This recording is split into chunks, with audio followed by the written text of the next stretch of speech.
Hello and welcome. Today is going to be a bit of a different video.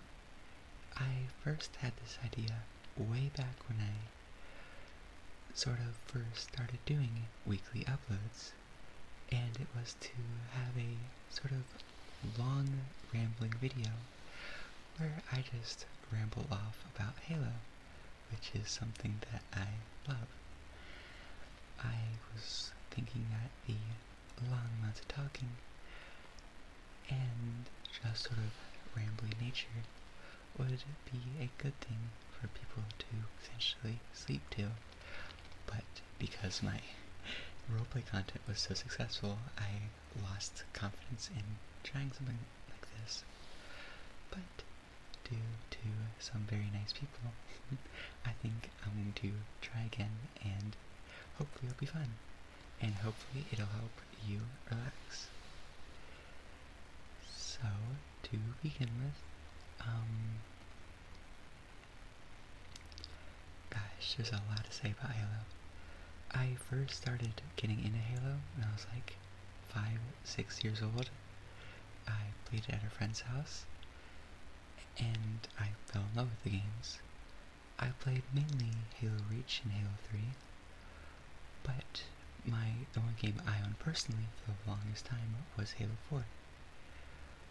I didn't understand any of the lore at all until I was much older, and that would have been about 7 years ago, when I went through and played all the campaigns properly. Since then, I have fallen completely in love with the lore, more so than the games, and I really enjoy the books too. I've read about half the books. I'd say I've read every book except for the Forerunner style, or Forerunner, like, themed books that were set in the past.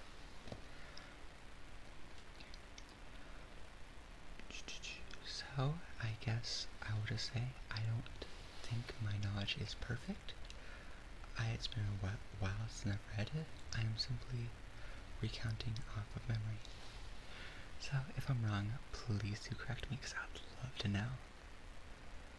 So, as I'm sure you all know, or most of you have heard of the Master Chief. He is a Spartan 2 in the Spartan program. He is one of 75 candidates who were eligible, and they were... How do I start with this? Well, obviously I'm going to explain Master Chief first. Let's see. Well, okay. The reason why it's called the Spartan 2 program is not because there was a general, like, specific runner-up Spartan 1 program using the same sort of, I guess, like, it's a completely different organization or group of people leading the Spartan 2 program versus those that led the Spartan 1 program. It is called the Spartan 2 program sort of as an honorary reference to the Spartan 1 program.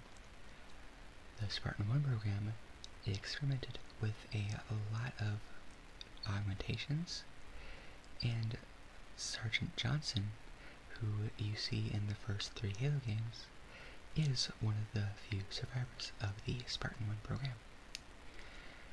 It is actually presumed because of the augmentations that he received, that is why he has both, 1, been able to be so fit so far into his career, and 2, how he survived the flood on numerous occasions. But to get back on topic of Master Chief, John 117, he and 75 other candidates were kidnapped at the age of 6 by Dr. Catherine Halsey to serve in her sort of experimental plan. I believe this is around 2510, that sort of decade, when this is going on. And the insurrection which are a group of a lot of people not very happy with what the UNSC are doing, which, I guess to touch on the UNSC, they are just the big unified government of not just Earth, but all of its colonies. And the outer colonies, there's inner and outer colonies, sort of sorted by how easy they are to reach via Earth. Oh gosh. You know what? I'll keep rambling. Inner colonies, or keep rambling about this. They're sort of decided by slipspace, which is a sort of dimension discovered in the 23rd century, I think. And it's achieved through the Shah Fujikawa. It's been so long since I've seen it spelled out, and I've never heard it said, so I butchered that so bad. But these slipspace drives essentially tear a hole through real space that you can shove.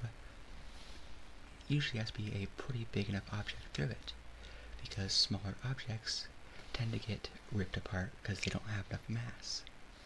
Because in our dimension, there is space, and it is sort of, mass and space sort of go hand in hand, or mass and time, rather.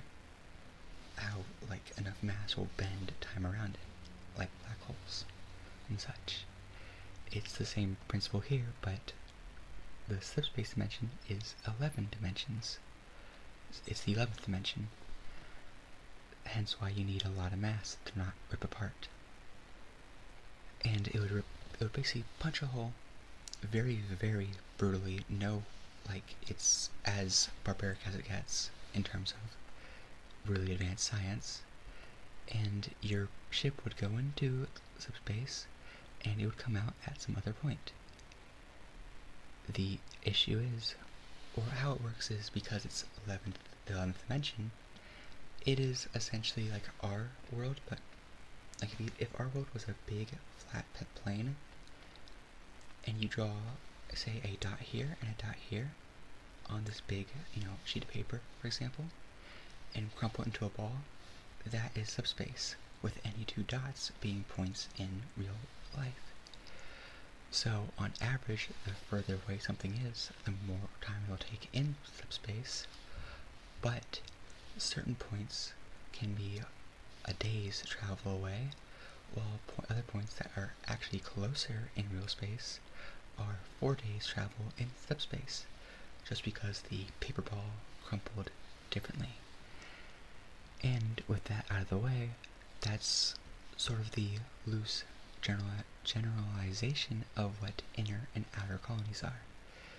The inner colonies are typically much easier and much easier to access and much closer to Earth in terms of slipspace time, and the outer colonies are much further away in travel time. So, Dr. Catherine Halsey, in order to fight the insurrections that were popping up all throughout outer colonies, and sometimes even on inner colonies, she developed the Spartan 2 program, to get elite super soldiers that can make the impossible possible and essentially help save countless UNSC lives at the dubious ethicality of kidnapping children. That's not even dubious, that's just...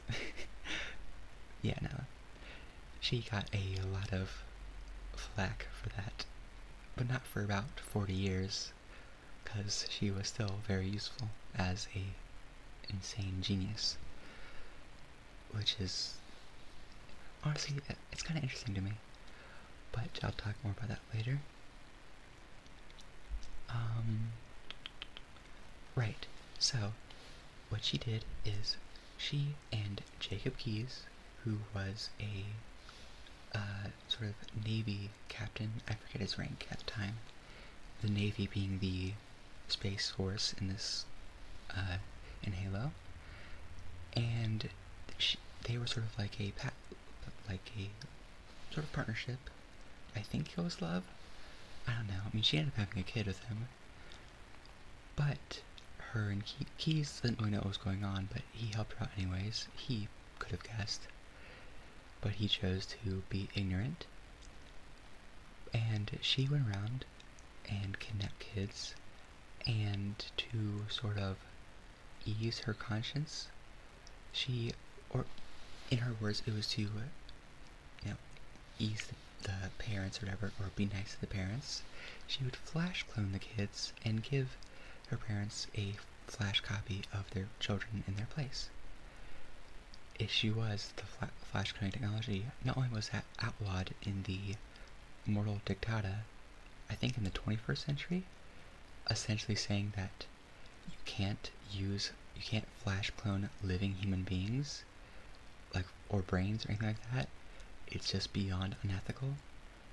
You can flash clone organs, which flash cloning is basically using the DNA and some sciencey tech to generate a whole new body part, or person in this case.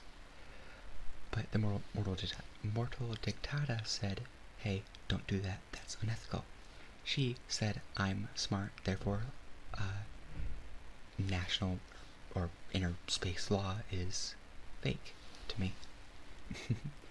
So she did it anyways, flash cloned the kids, knowing full well that they would most likely not only have severe differences compared to their original counterparts, but also have some sort of sickness, or sort of clone sickness, kill them after a, year or two, or sometimes 5 if they were lucky.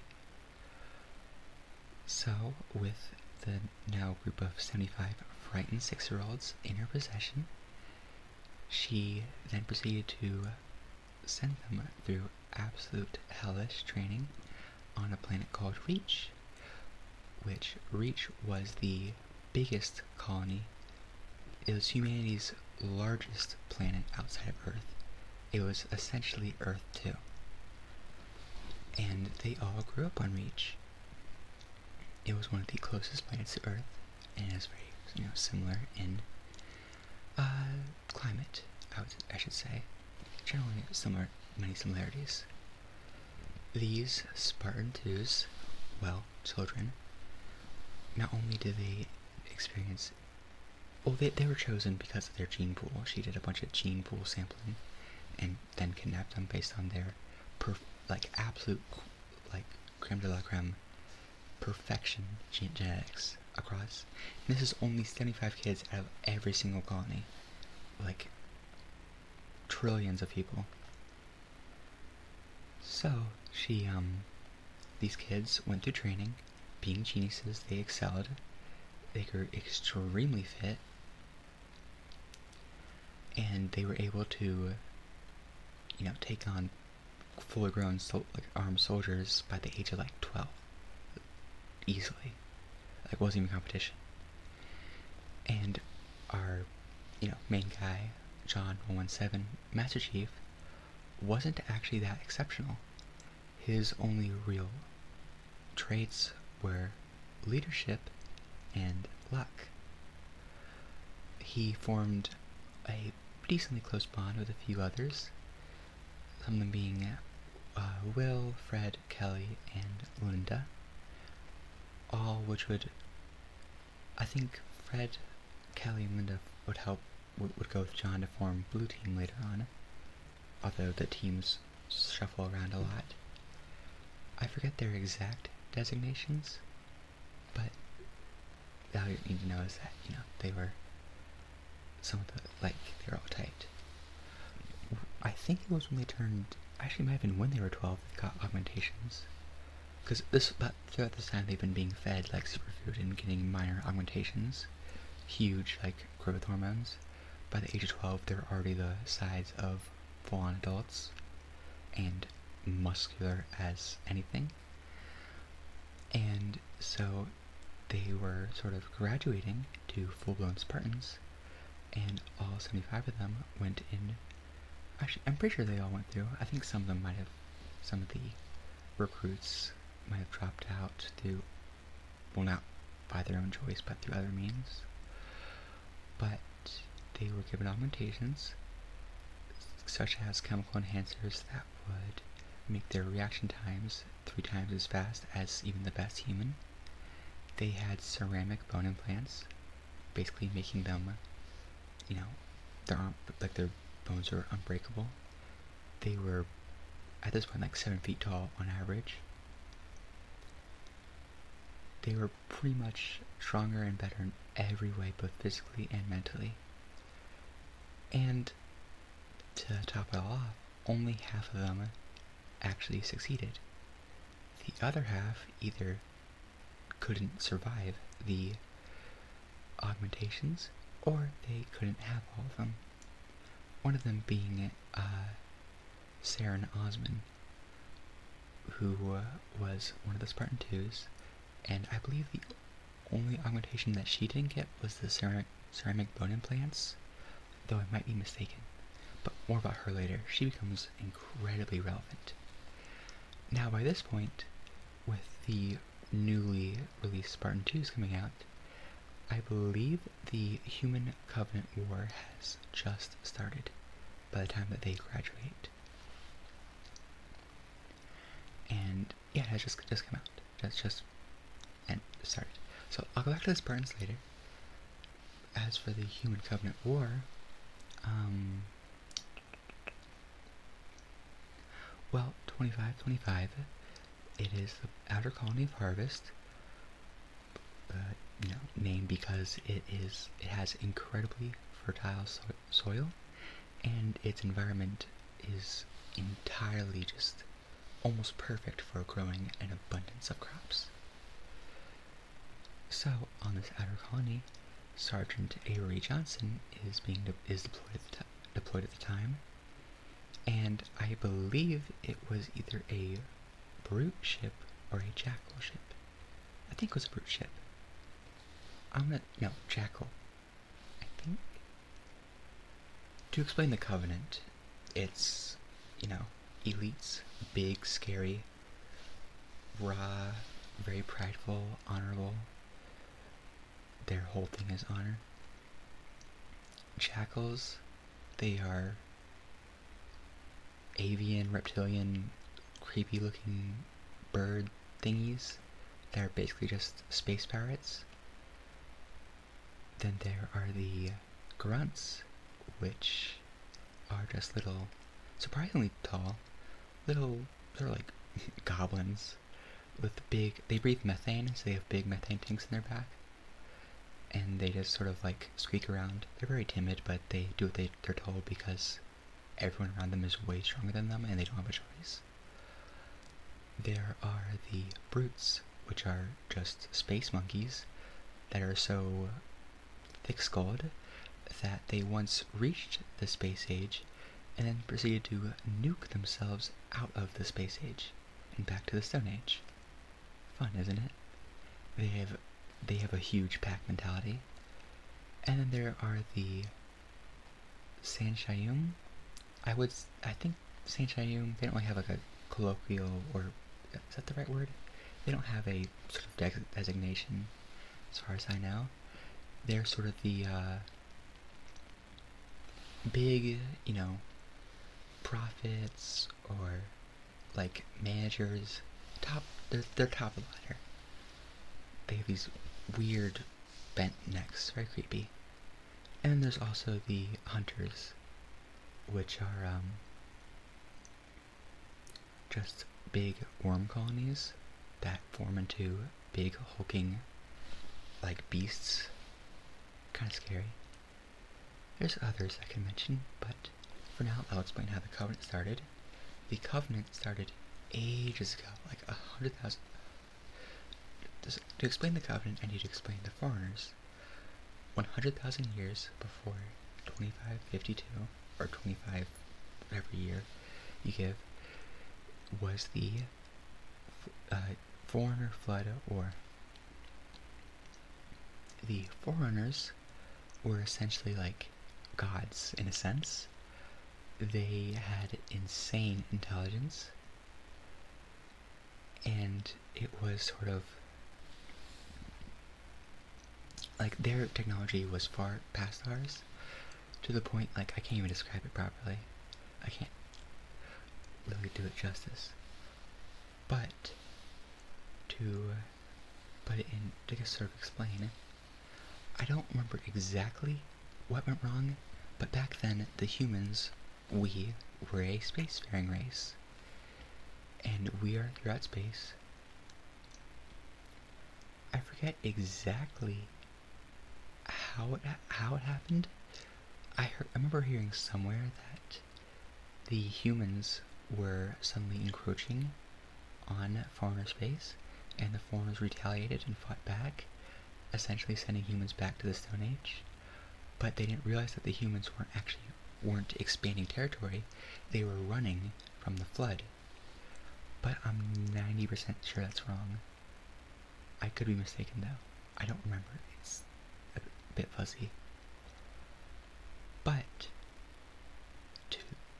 to sort of see what's going on, basically the Foreigners sent the humans back to the Stone Age. And then the flood arrived, and the Foreigners are like, oh dear, because the flood are Halo's version of the zombie apocalypse. And it is so freaking cool. Or also disgusting, because they're just a hive mind, like a telepathic hive mind of just biomass. Any living sentient thing, it will consume and absorb into itself and make more of itself. And it works through sort of grave minds, is this term, because the grave minds, it's called grave because they're made through dead bodies, and mind for hive mind. And so the flood is coming, and the flood, it's near unstoppable. You can shoot down as many as you want, but there are so many, and they keep getting back up. And for every one of them that you destroy, 5 more take its place. And for every one of you they destroy, they take over your body and assimilate not only all of your memories, but all of your abilities as well into the original grave mind, which is terrifying. So the Foreigners, realizing that things will soon end, or realizing that they cannot fight back, they seek to build the Halo rings. The Master Builder, I think he is the isodidact. I could be mistaken. Because there's the didact, I don't remember what the term is for. I think it's like a term of honor or leadership. I'm not too sure. But there's 2 didacts. A good didact, the first didact is a bad didact, who was not a nice person. I forget what he did, but he got locked away and sealed into a shield world forever, because they couldn't kill him, I think.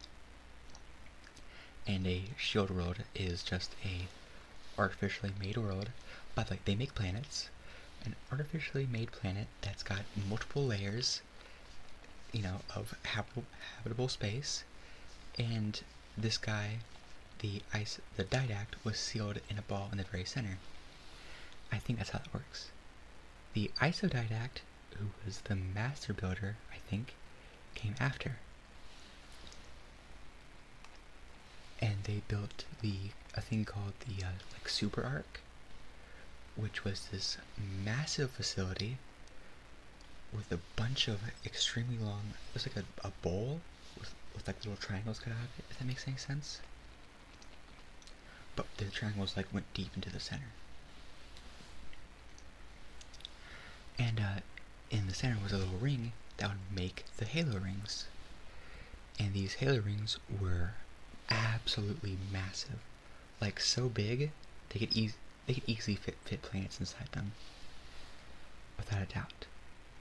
And so, they made 13 Halo rings. And they were designed so that they would, when activated from a central, they could be activated with an index. Either these indexes were located on each Halo ring, or they could be activated remotely by the arc. And what that would do, the super arc was placed outside the galaxy. What it would do, they were placed so that they would nuke every square inch of the galaxy with the certain thing that would essentially cleanse all sentient life within its radius. And before they could activate them, basically the humans, a lot of them are taken. One of them, which is another important character called Chakas, he was a regular human on Earth, living with his tribe, and he was taken by the librarian, who is the Isodidact's wife. Basically, she is the mother to all life. And she takes them and she brings them to Zeta Halo. On Zeta Halo, their consciousness, they get basically hooked up to the ring to sort of function as almost a power source. I think they're trying to use sentient life to power the rings or something. I'm not quite sure. Either way, all these humans are hooked up to the ring, to help it function. So basically, everything the ring is, they are the ring. And the Flood, I think it's the Flood, go through and shove a planet through the ring, which naturally the gravity of a planet through a ring, despite the fact that the ring has artificial gravity keeping things, going in the way it should be, it gets destroyed along with all the other. I think all the other rings got destroyed too. Zeta Halo is the only one that was salvaged, although all the humans inside of it, including Chakas, were ravaged in pain as the ring, which was their minds, was ripped into pieces. It was recovered and rebuilt, but it was a third of its original size, and it is the only ring in the current Halo array that is part of the original 13 rings. Now, after this massive failure, the massive builder builds the regular arc, to build more Halos. And this time there's only 7 Halos, which are much smaller, with Zeta Halo included.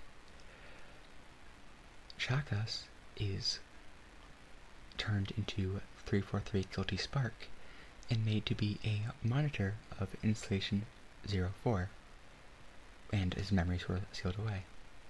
Which is kind of silly how he wasn't made the monitor of Installation 07, which is Zeta Halo, but oh well. So on Installation 04, Chakas, now Guilty Spark, spends the rest of his next 100,000 years monitoring the installation. With this in mind, the librarian, mother of all life, I forget the moral dilemma she went through, yada yada. Basically, she says, I want to gather a Noah's Ark of all species onto the Ark, so that when we nuke the universe, we can reseed life and then leave. So she does. She gathers a bunch of all the species onto the Ark, one of them being the Sanshayim that I mentioned earlier in the Covenant. Actually, all the Covenant species, I think, were gathered up here. And so they get out of the galaxy, only 6 of them. I think only maybe 6, a handful of foreigners are outside the galaxy, while the Flood is killing almost everybody. And they hit the button and it goes boom! And the galaxy gets wiped of all sentient life.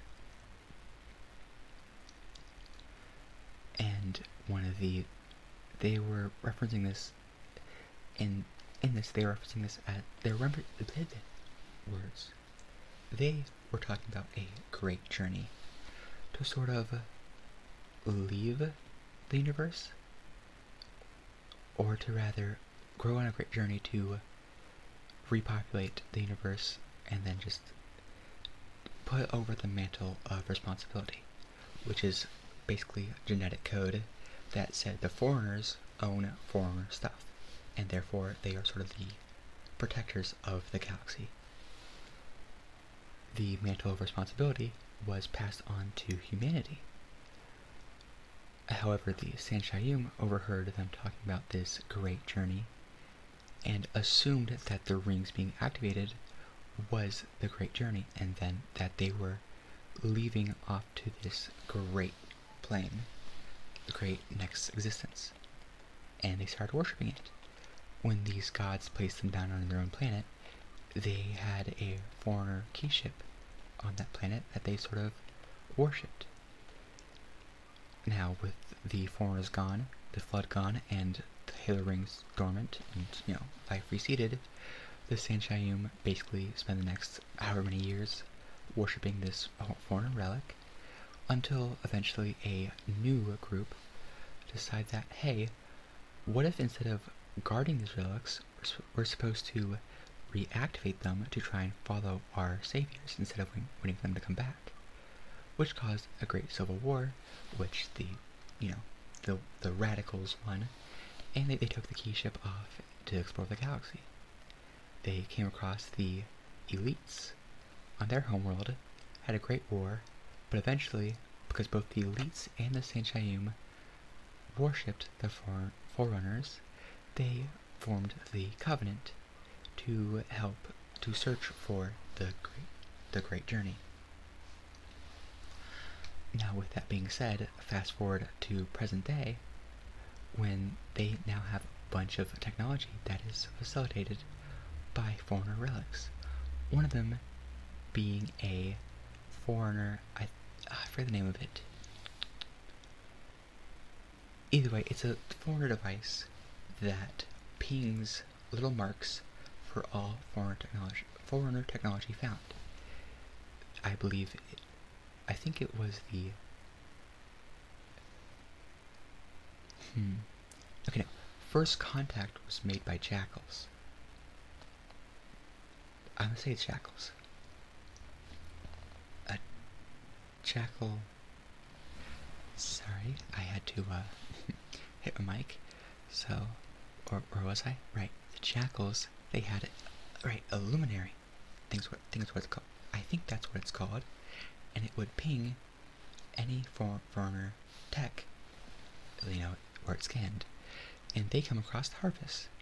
And they see a bunch, so many pings of Forerunner tech on this planet that, they go money, their eyes turn to money signs. It turns out that these relics are the humans who have the mantle of responsibility. Now back on High Charity, which is the Covenant's sort of capital ship, the Forerunner keyship is in the dead center of this, and it's the power source. There is the now Prophet of Truth. He wasn't the Prophet of Truth yet, but he basically caught wind of this and sort of realized that, hey, he put two and two together and realized that, hey, the humans having the mantle of responsibility completely destroys our religion, destroys everything we've believed in. And it ends up, the Forerunner Dreadnought has one of the monitors, which is what 343 Goatee Spark became, or Track Us.